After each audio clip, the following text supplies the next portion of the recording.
Je m'appelle Vanessa, et je vais vous raconter comment ma vie a basculé le jour où j'ai rencontré Hugo, l'homme de ma vie, et sa mère, Sylvie. Dès le début, j'ai su que ma relation avec Sylvie serait compliquée. Elle était une femme d'affaires redoutable, connue dans tout Paris pour son empire dans le domaine de la mode. Moi, j'étais une simple employée de bureau, sans grandes ambitions professionnelles, mais heureuse de ma vie simple. Le jour où Hugo m'a présenté à sa mère, j'ai senti son regard me transpercer, me jugeant de la tête aux pieds. Ses yeux bleus glacial m'ont scruté avec une intensité qui m'a fait frissonner. « Alors, c'est vous, Vanessa ?» a-t-elle dit d'une voix traînante, un sourire forcé aux lèvres. « Hugo m'a beaucoup parlé de vous. » J'ai tenté de sourire, mais je sentais que ma bouche ne formait qu'une grimace maladroite. « Je suis ravie de vous rencontrer, Madame Dubois », ai-je répondu, ma voix tremblant légèrement. « Appelez-moi Sylvie », a-t-elle répliqué, son ton indiquant clairement que cette familiarité était tout sauf sincère. Ce premier dîner a été un véritable cauchemar. Sylvie n'a cessé de me poser des questions sur ma carrière, mes ambitions, ma famille. Chacune de mes réponses semblait la décevoir un peu plus. « Et donc, vous êtes assistante administrative ?» a-t-elle demandé, son ton laissant transparaître tout son mépris. « Oui, c'est ça », ai-je répondu, sentant le rouge me monter aux joues. « Et vous n'avez jamais pensé à évoluer ?» J'ai regardé Hugo, cherchant du soutien, mais il semblait soudain très absorbé par le contenu de son assiette. « J'aime mon travail », ai-je balbutié, sachant pertinemment que cette réponse ne satisferait pas Sylvie. « a-t-elle simplement répondu, avant de changer de sujet. À partir de ce moment-là, chaque rencontre avec Sylvie est devenue une épreuve. Elle ne manquait jamais une occasion de me rappeler à quel point j'étais inadéquate pour son fils. « Hugo a toujours eu de grandes ambitions », me disait-elle souvent. « Il a besoin de quelqu'un qui puisse le soutenir, le pousser vers le haut. Vous comprenez, n'est-ce pas ?» Je hochais la tête, ravalant mes larmes. Hugo, quant à lui, semblait toujours pris entre deux feux, incapable de prendre position. « Maman ne pense pas à mal », me disait-il souvent. « Elle veut juste le meilleur pour moi. » Mais je savais que ce n'était pas vrai. Sylvie me voyait comme une menace, quelqu'un qui pourrait détourner son fils de la voie qu'elle avait tracée pour lui. Les mois passaient, et la situation ne s'améliorait pas. Chaque dîner de famille était une torture, chaque fête une occasion pour Sylvie de me rabaisser subtilement. Je commençais à douter de moi-même, à me demander si elle n'avait pas raison. Peut-être que je n'étais pas assez bien pour Hugo. Un soir, après un dîner particulièrement éprouvant, j'ai craqué. « Je ne peux plus continuer comme ça, Hugo », ai-je sangloté. « Ta mère me déteste. » Hugo m'a prise dans ses bras, caressant doucement mes cheveux. « Elle ne te déteste pas, mon amour. Elle a juste besoin de temps pour apprendre à te connaître. » Mais je savais que ce n'était pas vrai. Sylvie avait décidé dès le premier jour que je n'étais pas à la hauteur, et rien ne semblait pouvoir changer son opinion. Les semaines suivantes ont été difficiles. J'évitais autant que possible les rencontres avec Sylvie, prétextant des engagements professionnels ou des problèmes de santé. Mais je savais que je ne pourrais pas fuir éternellement. C'est alors qu'un événement inattendu est venu bouleverser notre vie. Je n'aurais jamais imaginé que ma vie prendrait un tel tournant. C'était un mardi matin comme les autres, ou du moins c'est ce que je croyais. J'étais assise à mon bureau, triant distraitement des papiers, quand mon téléphone a sonné. Le numéro était inconnu, et j'ai hésité un instant avant de décrocher. « Allô, Vanessa Dupont à l'appareil », ai-je dit d'une voix professionnelle. « Bonjour, mademoiselle Dupont. Je suis Maître Leroy, notaire à Paris. J'aurais besoin de vous rencontrer pour une affaire d'une importance capitale. » Mon cœur s'est mis à battre plus vite. Une affaire d'importance capitale ? Qu'est-ce que cela pouvait bien signifier ? De quoi s'agit-il exactement ? Ai-je demandé, la voix légèrement tremblante. Je préférerais en discuter en personne, si vous le voulez bien. Pouvez-vous passer à mon étude cet après-midi ? J'ai accepté, l'esprit en ébullition. Tout le reste de la matinée, j'ai été incapable de me concentrer sur mon travail. Que pouvait bien me vouloir ce notaire ? À 14 heures précises, je me suis présentée à l'étude de Maître Leroy. C'était un homme d'une cinquantaine d'années, au visage bienveillant encadré de cheveux grisonnants. « Mademoiselle Dupont, asseyez-vous je vous prie, m'a-t-il dit en me désignant un fauteuil en cuir. Ce que j'ai à vous annoncer va probablement vous surprendre. Il a sorti un dossier de son tiroir et l'a ouvert devant lui. Connaissez-vous un certain Édouard Mercier? J'ai fouillé dans ma mémoire. Ce nom me disait vaguement quelque chose, mais je n'arrivais pas à mettre un visage dessus. Je crois que c'était un cousin éloigné de ma grand-mère, ai-je finalement répondu. Mais je ne l'ai jamais rencontré. Maître Leroy a hoché la tête. C'est bien cela. Monsieur Mercier est malheureusement décédé il y a 2 semaines. Et, il vous a désigné comme son unique héritière. J'ai cru que j'allais m'évanouir. Pardon, ai-je balbutié. Monsieur Mercier était un homme extrêmement fortuné, mademoiselle Dupont. Il possédait plusieurs entreprises, des biens immobiliers, des investissements. Et il a tout laissé à votre nom. Les chiffres qu'il m'a annoncés m'ont fait tourner la tête. Des millions d'euros. Des dizaines de millions d'euros. Je suis passé en quelques secondes du statut de simple employé de bureau à celui de millionnaire. Mais, pourquoi moi, ai-je demandé, abasourdi. Maître Leroy a sorti une lettre de l'enveloppe. Monsieur Mercier a laissé ceci pour vous. D'une main tremblante, j'ai pris la lettre et l'ai lue. Édouard y expliquait qu'il avait suivi ma vie de loin, admirant ma gentillesse et mon authenticité. Il n'avait pas d'enfant et ne voulait pas que sa fortune tombe entre les mains de cousins éloignés qui ne s'étaient jamais souciés de lui. Il avait décidé de tout me léguer, espérant que je ferais bon usage de cet héritage. Je suis sorti de l'étude du notaire dans un état second. Comment allais-je annoncer ça à Hugo? Et à Sylvie? Oh mon Dieu, Sylvie! J'ai décidé de garder le secret pendant quelques jours, le temps de digérer la nouvelle. Mais rapidement, j'ai dû faire face à la réalité de ma nouvelle situation. Des rendez-vous avec des conseillers financiers, des avocats, des gestionnaires de patrimoine. Ma vie simple d'employé de bureau semblait bien loin.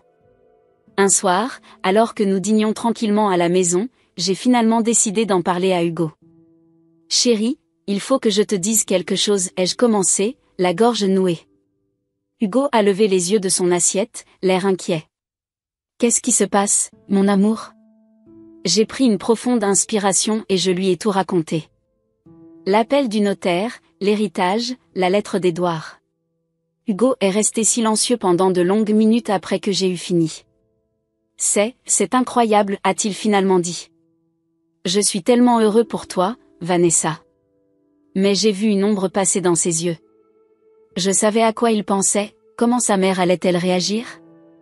Les jours suivants ont été un tourbillon. J'ai dû prendre un congé au travail pour gérer toutes les formalités liées à mon héritage. Hugo a été d'un soutien sans faille, m'accompagnant à chaque rendez-vous, m'aidant à comprendre les aspects légaux et financiers de ma nouvelle situation. Mais la question de Sylvie planait toujours au-dessus de nous. Comment allait-elle réagir en apprenant que la petite employée de bureau qu'elle méprisait tant était devenue millionnaire du jour au lendemain? La réponse est venue plus tôt que prévu. Un soir, alors que nous étions en train de dîner chez nous, le téléphone a sonné. C'était Sylvie. Hugo, chérie, a-t-elle dit d'une voix mielleuse, j'ai entendu des rumeurs fascinantes concernant Vanessa. Est-ce que par hasard vous auriez quelque chose à me dire? Hugo m'a regardé, l'air paniqué. J'ai hoché la tête, lui faisant signe de tout lui dire. Il était temps d'affronter la tempête qui s'annonçait. La nouvelle de mon héritage s'est répandue comme une traînée de poudre. Du jour au lendemain, je suis passé de l'anonymat à une notoriété que je n'avais jamais désirée. Les regards sur moi ont changé, y compris celui de Sylvie. Je me souviens encore de notre première rencontre après l'annonce. Hugo et moi avions été invités à dîner chez elle, dans son somptueux appartement parisien. Dès que nous sommes entrés, j'ai senti que quelque chose avait changé. Sylvie, d'habitude si froide et distante, m'a accueilli avec un large sourire. « Vanessa, ma chère », s'est-elle exclamée en m'embrassant sur les 2 joues. « Comme je suis heureuse de vous voir !» J'ai échangé un regard perplexe avec Hugo. C'était comme si nous étions entrés dans une dimension parallèle. « Venez, venez », a continué Sylvie en nous guidant vers le salon. J'ai préparé des petits fours, vos préférés Vanessa. Je ne me souvenais pas avoir jamais mentionné mes petits fours préférés à Sylvie. En fait, je ne me souvenais pas qu'elle ait jamais prêté attention à mes goûts auparavant. Tout au long de la soirée, Sylvie s'est montrée d'une amabilité presque excessive. Elle riait à mes moindres plaisanteries, s'intéressait soudainement à mon travail, à mes loisirs. C'était déroutant, pour être honnête, un peu effrayant. Alors, Vanessa, a-t-elle dit alors que nous dégustions le dessert, j'ai entendu dire que vous aviez hérité d'une petite fortune. C'est merveilleux. J'ai failli m'étouffer avec ma bouchée de tarte aux pommes. Une petite fortune ? L'héritage d'Édouard était bien plus que cela, et je savais que Sylvie le savait parfaitement. Oui, ai-je répondu prudemment. C'était inattendu. Oh, mais c'est formidable, s'est-elle exclamée. Vous savez, j'ai toujours pensé que vous aviez un potentiel inexploité. Peut-être que maintenant, vous pourriez envisager de vous lancer dans les affaires ? J'ai senti Hugo se raidir à côté de moi. Nous savions tous les deux où Sylvie voulait en venir. Je n'y ai pas vraiment réfléchi, ai-je bafouillé. Oh, mais vous devriez, a insisté Sylvie. Vous savez, j'ai toujours rêvé d'avoir un partenaire commercial. Quelqu'un de confiance, de la famille. Et voilà. La véritable raison de ce soudain revirement était révélée. Sylvie ne voyait plus en moi la petite amie insignifiante de son fils, mais une opportunité d'affaires. Les semaines qui ont suivi ont été surréalistes. Sylvie m'appelait presque tous les jours, m'invitait à déjeuner, me parlait de ses projets d'expansion. Elle était devenue ma meilleure amie, ou du moins, c'est ce qu'elle voulait me faire croire. Un jour, elle m'a invitée dans son bureau. C'était la première fois que j'y mettais les pieds, et j'ai été impressionnée par le luxe qui s'en dégageait. Des meubles en bois précieux, des œuvres d'art au mur, une vue imprenable sur Paris.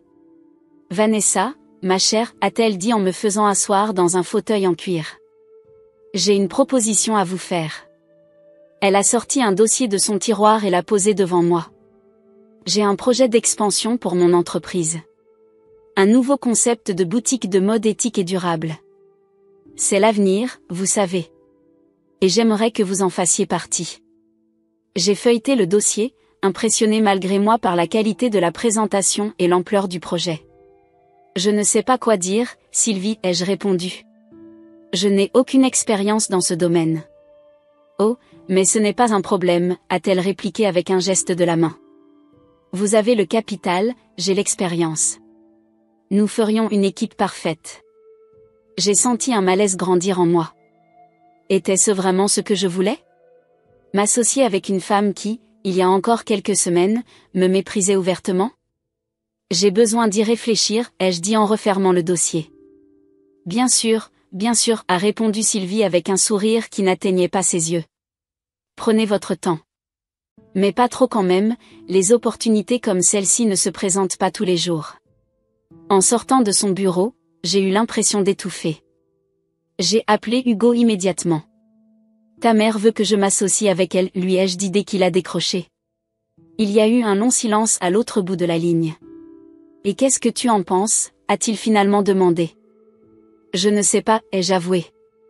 C'est tentant d'un point de vue professionnel, mais c'est ma mère, a fini Hugo pour moi. Exactement. C'était Sylvie. La femme qui m'avait méprisée pendant des mois, qui avait essayé de me séparer de son fils, qui soudainement me traitait comme sa meilleure amie. Pouvais-je vraiment lui faire confiance ?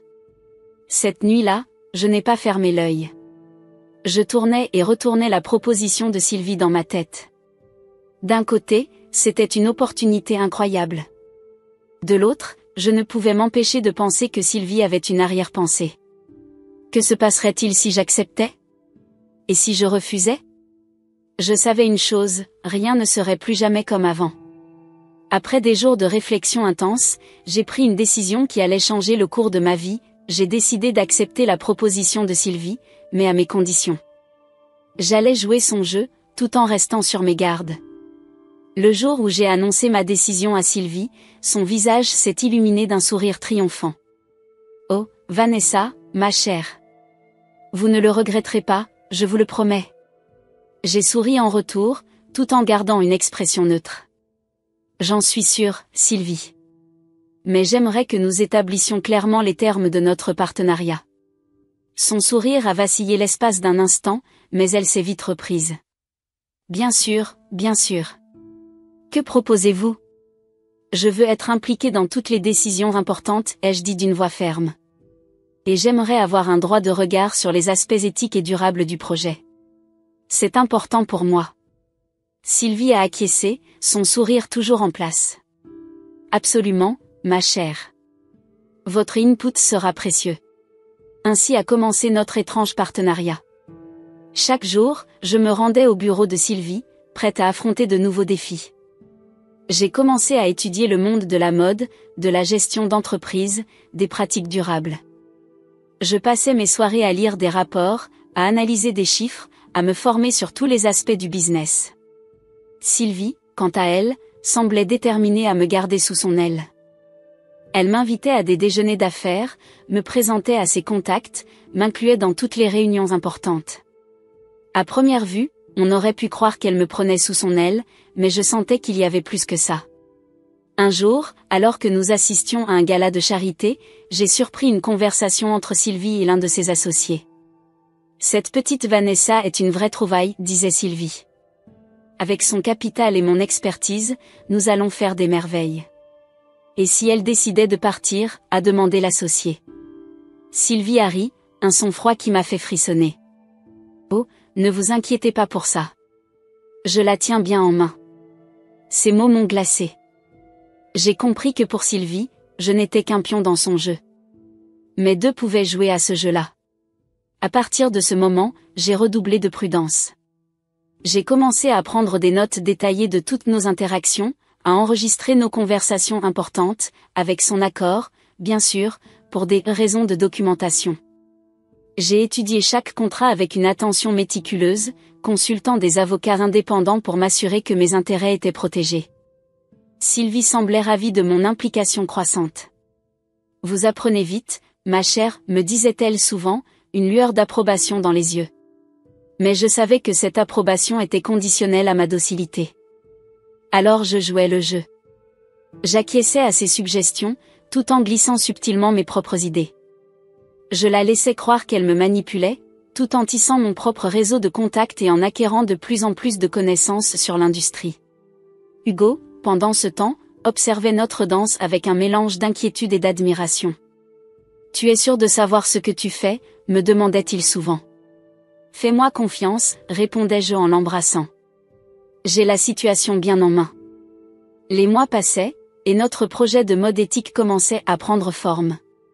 Les premières boutiques ouvraient leurs portes, rencontrant un succès inattendu.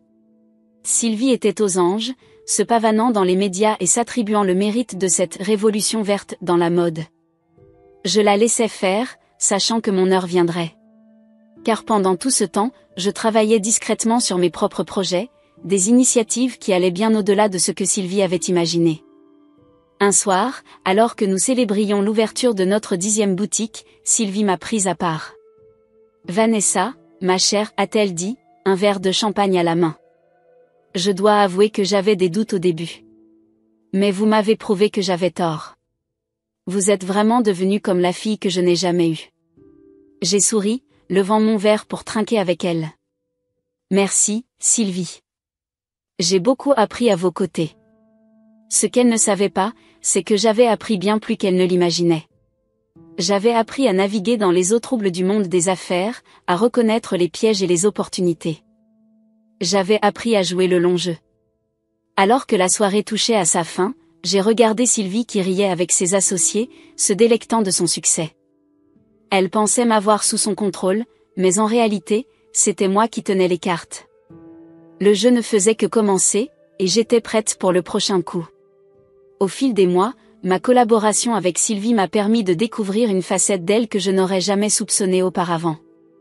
Derrière son masque de femme d'affaires implacable se cachait une femme vulnérable, hantée par ses propres insécurités.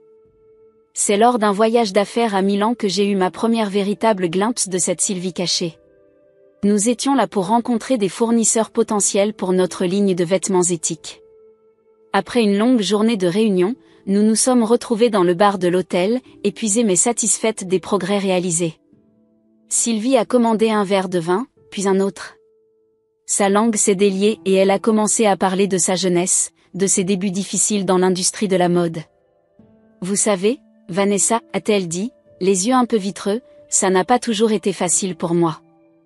J'ai dû me battre pour chaque opportunité, chaque reconnaissance. J'ai hoché la tête, l'encourageant à continuer. C'était la première fois que je la voyais aussi ouverte, aussi humaine. Quand j'ai eu Hugo, a-t-elle poursuivi, j'ai juré qu'il aurait une vie meilleure que la mienne. Qu'il n'aurait jamais à lutter comme j'ai dû le faire. Soudain, j'ai compris. Toutes ces années de critiques, de jugements, de manipulation, c'était sa façon tordue de protéger Hugo, de s'assurer qu'il ait la meilleure vie possible. Mais vous avez réussi, Sylvie, ai-je dit doucement. Vous avez bâti un empire. Elle a ri, un son amer qui m'a surprise. Un empire, oui. Mais à quel prix? J'ai sacrifié tellement, mon mariage, ma relation avec Hugo. J'ai vu des larmes briller dans ses yeux, et j'ai ressenti un élan de compassion inattendu. Cette femme que j'avais toujours vue comme une adversaire redoutable était en réalité profondément blessée. À partir de ce moment-là, j'ai commencé à observer Sylvie sous un nouvel angle. J'ai remarqué sa nervosité avant les grandes présentations, la façon dont elle vérifiait compulsivement son téléphone pour voir si Hugo avait appelé, la tristesse dans ses yeux quand elle parlait de son ex-mari. Un jour, alors que nous travaillions tard au bureau sur un nouveau projet, j'ai décidé de prendre le risque de lui poser une question personnelle. Sylvie, ai-je commencé prudemment, pourquoi avez-vous été si dure avec moi au début? Quand Hugo m'a présenté pour la première fois. Elle a levé les yeux de son ordinateur, surprise par ma question. Pendant un moment, j'ai cru qu'elle allait se refermer, revenir à son personnage habituel de femme d'affaires impitoyable. Mais à ma grande surprise, elle a soupiré et s'est adossée à sa chaise. J'avais peur, a-t-elle admis. Peur que vous détourniez Hugo de ses ambitions, de la vie que j'avais imaginée pour lui. J'ai vu comment il vous regardait, et j'ai su que vous aviez le pouvoir de tout changer. Mais ce n'était pas votre décision à prendre, ai-je dit doucement. C'était celle de Hugo. Elle a hoché la tête, un sourire triste aux lèvres. Je sais. J'ai mis du temps à le comprendre, mais je sais. J'ai toujours eu du mal à lâcher prise, à faire confiance. Cette conversation a marqué un tournant dans notre relation. Bien sûr, Sylvie restait Sylvie, exigeante, perfectionniste, parfois manipulatrice. Mais il y avait maintenant une compréhension mutuelle entre nous, une reconnaissance de nos faiblesses respectives. J'ai commencé à remarquer comment Sylvie essayait de s'améliorer. Elle faisait des efforts pour écouter davantage, pour être moins critique. Elle a même commencé à suivre une thérapie, bien qu'elle ait juré de me ruiner si je le mentionnais à qui que ce soit. Un soir, alors que nous travaillions tard sur un nouveau projet, Sylvie m'a surprise en me demandant conseil sur sa relation avec Hugo. « Comment faites-vous » a-t-elle demandé, « pour qu'il s'ouvre à vous ? Il me semble toujours si distant. » J'ai réfléchi un moment avant de répondre. Je l'écoute, ai-je dit simplement. Sans jugement, sans attente. Je le laisse être lui-même. Sylvie a médité mes paroles en silence. Je pouvais presque voir les rouages tourner dans sa tête, essayant d'intégrer ce nouveau concept. Petit à petit, j'ai vu Sylvie faire des efforts pour améliorer sa relation avec Hugo. Elle a commencé à l'appeler plus souvent, juste pour prendre de ses nouvelles, sans parler de travail ou d'attente. Elle a même organisé un dîner pour son anniversaire, sans aucune arrière-pensée professionnelle. Bien sûr, ce n'était pas toujours facile. Il y avait encore des moments de tension, des rechutes dans ses vieux schémas de contrôle. Mais je voyais ses efforts, et je ne pouvais m'empêcher de les admirer. Un jour, alors que nous célébrions le succès d'un nouveau lancement, Sylvie m'a prise à part. « Vanessa, a-t-elle dit, une lueur inhabituelle dans les yeux, je voulais vous remercier. Pas seulement pour votre travail, mais pour tout. Vous m'avez aidé à voir les choses différemment. J'ai été touchée par sa sincérité. Nous avons toutes les deux appris l'une de l'autre, Sylvie, ai-je répondu. Elle a hoché la tête, un petit sourire aux lèvres. Qui l'aurait cru, hein? Nous deux, travaillant ensemble, presque comme une famille, ai-je suggéré. Elle a ri doucement. Oui, presque comme une famille. Les mois passaient, et notre collaboration avec Sylvie semblait avoir trouvé un certain équilibre. Cependant, Comme dans toute relation complexe, les tensions n'étaient jamais loin sous la surface. C'est lors d'une réunion cruciale que tout a explosé. Nous étions en pleine préparation pour le lancement de notre nouvelle collection, une ligne de vêtements entièrement fabriqués à partir de matériaux recyclés. C'était un projet ambitieux, qui avait demandé des mois de recherche et de développement. J'avais investi beaucoup de temps et d'énergie dans ce projet, persuadé qu'il représentait l'avenir de la mode éthique. La réunion avait lieu dans la salle de conférence principale du siège de l'entreprise. Tous les cadres supérieurs étaient présents, ainsi que quelques investisseurs clés. Sylvie présidait la réunion, comme à son habitude. Mesdames et messieurs, a-t-elle commencé, nous sommes ici pour discuter du lancement de notre nouvelle collection Renaissance. Vanessa va nous présenter les derniers détails. Je me suis levée, prête à faire ma présentation. J'avais passé des semaines à préparer ce moment, peaufinant chaque détail. Mais à peine avais-je commencé que Sylvie m'a interrompue. « Excusez-moi, Vanessa », a-t-elle dit d'un ton qui m'a immédiatement mise sur mes gardes. « Avant que nous n'allions plus loin, j'aimerais proposer quelques ajustements au concept. » J'ai senti mon cœur se serrer. « Des ajustements ?» ai-je répété, essayant de garder une voix calme. Sylvie a souri, ce sourire que je connaissais trop bien maintenant. Celui qui signifiait qu'elle avait une idée en tête et qu'elle ne reculerait devant rien pour l'imposer. « Oui, des ajustements mineurs », a-t-elle dit d'un ton léger. J'ai pensé que nous pourrions intégrer quelques pièces plus conventionnelles à la collection. Vous savez, pour attirer une clientèle plus large. J'ai senti la colère monter en moi. Ces pièces conventionnelles allaient à l'encontre de tout ce que nous avions travaillé à construire. C'était un retour en arrière, une trahison de nos principes. Sylvie, ai-je dit, luttant pour garder mon calme, nous avons passé des mois à développer cette collection entièrement éthique et durable. Ajouter des pièces conventionnelles irait à l'encontre de tout ce que nous représentons. Le sourire de Sylvie s'est figé. Vanessa, ma chère, je comprends votre enthousiasme. Mais nous devons être réalistes. Le marché n'est peut-être pas encore prêt pour une collection entièrement durable. C'était la goutte d'eau qui a fait déborder le vase. Toutes les frustrations, les doutes, les compromis des derniers mois ont ressurgi d'un coup. Le marché n'est pas prêt, ai-je répété, ma voix montant malgré moi. Ou c'est vous qui n'êtes pas prête, Sylvie? Vous qui avez peur de prendre des risques, de vraiment innover? Un silence de mort est tombé sur la salle. Tous les regards passaient de Sylvie à moi, attendant la suite avec un mélange de choc et de fascination. Sylvie s'est levée lentement, ses yeux lançant des éclairs. Je pense que vous oubliez à qui vous parlez, Vanessa. J'ai bâti cette entreprise de mes propres mains. J'ai pris plus de risques que vous ne pourriez l'imaginer. Et maintenant, vous avez peur, ai-je répliqué. Peur de perdre le contrôle, peur que quelqu'un d'autre puisse avoir une meilleure idée que vous. Les mots sortaient de ma bouche sans que je puisse les arrêter. Toute la frustration accumulée au fil des mois explosait enfin. Vous pensez tout savoir, n'est-ce pas, a sifflé Sylvie. Vous arrivez avec votre argent et vos grandes idées, et vous pensez pouvoir tout changer du jour au lendemain? Au moins, j'essaie de changer les choses, ai-je crié. Je ne me contente pas de faire semblant d'être éthique pour avoir bonne conscience. Le visage de Sylvie est devenu rouge de colère. Sortez, a-t-elle dit d'une voix tremblante. Sortez immédiatement.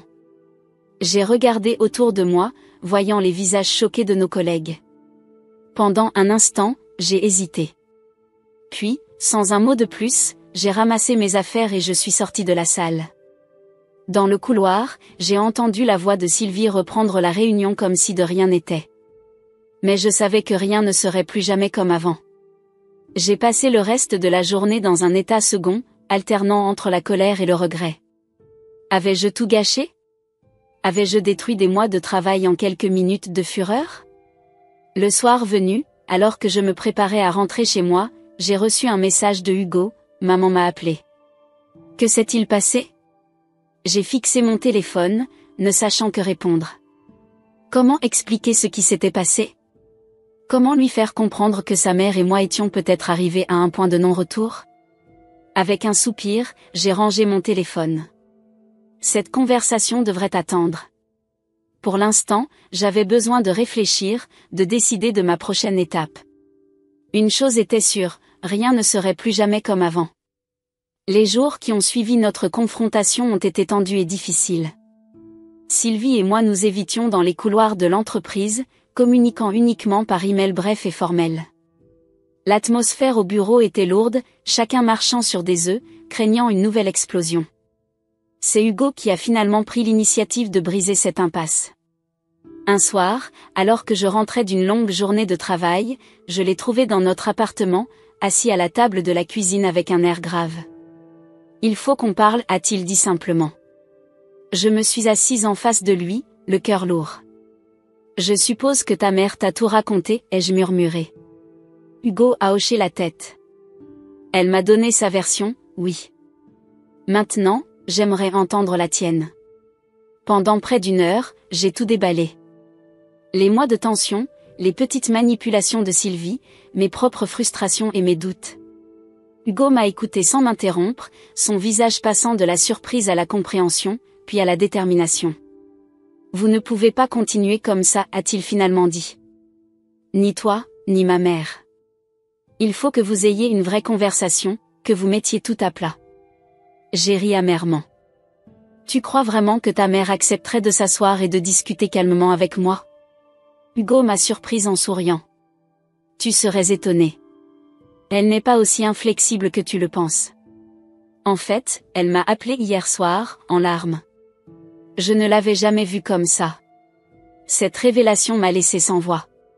Sylvie, en larmes ? C'était difficile à imaginer. Le lendemain matin, j'ai reçu un message de Sylvie me demandant de la rejoindre dans son bureau en fin de journée. Mon cœur battait la chamade lorsque j'ai frappé à sa porte. « Entrez », a-t-elle dit d'une voix fatiguée. Quand je suis entrée, j'ai été frappée par son apparence. Sylvie, d'habitude si impeccable, semblait avoir vieilli de 10 ans. Ses cheveux étaient en désordre, ses yeux cernés. « Asseyez-vous, Vanessa », a-t-elle dit en me désignant le fauteuil en face de son bureau. Pendant un long moment, nous sommes restés assis en silence, chacune cherchant ses mots. « Je suis désolée », avons-nous finalement dit en même temps, ce qui a provoqué un rire nerveux. « Laissez-moi commencer », a dit Sylvie en levant la main. « J'ai beaucoup réfléchi ces derniers jours. Et je dois admettre que vous aviez raison sur certains points. J'ai eu peur. Peur du changement, peur de perdre le contrôle. » J'ai hoché la tête, l'encourageant à continuer. « Toute ma vie, j'ai dû me battre pour être prise au sérieux dans ce monde dominé par les hommes », a-t-elle poursuivi. « J'ai construit cette entreprise en sacrifiant beaucoup. Et quand vous êtes arrivé, avec vos idées nouvelles et votre enthousiasme, j'ai eu peur que tout ce que j'avais construit ne soit balayé. Ce n'était pas mon intention, ai-je dit doucement. Je voulais juste apporter ma contribution, faire avancer les choses. » Sylvie a souri tristement. « Je sais. Et c'est ce qui m'a fait peur. Vous êtes brillante, Vanessa. Vous avez une vision que je n'ai plus. Et au lieu de l'embrasser, j'ai essayé de la contrôler, de la façonner à ma manière. Nous avons passé les heures suivantes à parler ouvertement, honnêtement. Nous avons discuté de nos espoirs pour l'entreprise, de nos craintes, de nos ambitions. Pour la première fois depuis que nous nous connaissions, nous nous sommes vraiment écoutés l'une l'autre. Alors, où allons-nous à partir de maintenant, ai-je finalement demandé. Sylvie a pris une profonde inspiration. Je pense qu'il est temps pour moi de lâcher un peu les rênes. Vous avez prouvé que vous étiez capable de diriger cette entreprise, Vanessa. Je voudrais vous offrir le poste de QPDG. J'ai été stupéfaite par cette proposition. QPDG ? Vous êtes sérieuse ? Elle a hoché la tête. Très sérieuse. Nous avons des forces complémentaires. Ensemble, nous pourrions faire de grandes choses. J'ai réfléchi un moment avant de répondre. J'accepte, mais à une condition. Nous devons aller de l'avant avec la collection Renaissance telle que nous l'avions initialement conçue. Entièrement durable, entièrement éthique. Sylvie a hésité un instant, puis a souri. D'accord. Faisons-le. Montrons au monde ce dont nous sommes capables. Nous avons scellé notre accord avec une poignée de main ferme, puis, à ma grande surprise, Sylvie m'a attiré dans une étreinte maladroite mais sincère. En sortant de son bureau ce soir-là, j'ai senti un mélange d'excitation et d'appréhension. Notre relation avait évolué, pris une nouvelle direction. Ce ne serait pas toujours facile, j'en étais certaine. Nous aurions encore des désaccords, des moments de tension. Mais nous avions franchi un cap important. J'ai appelé Hugo pour lui annoncer la nouvelle. Sa joie et son soulagement étaient palpables même à travers le téléphone. « Je savais que vous y arriveriez », a-t-il dit.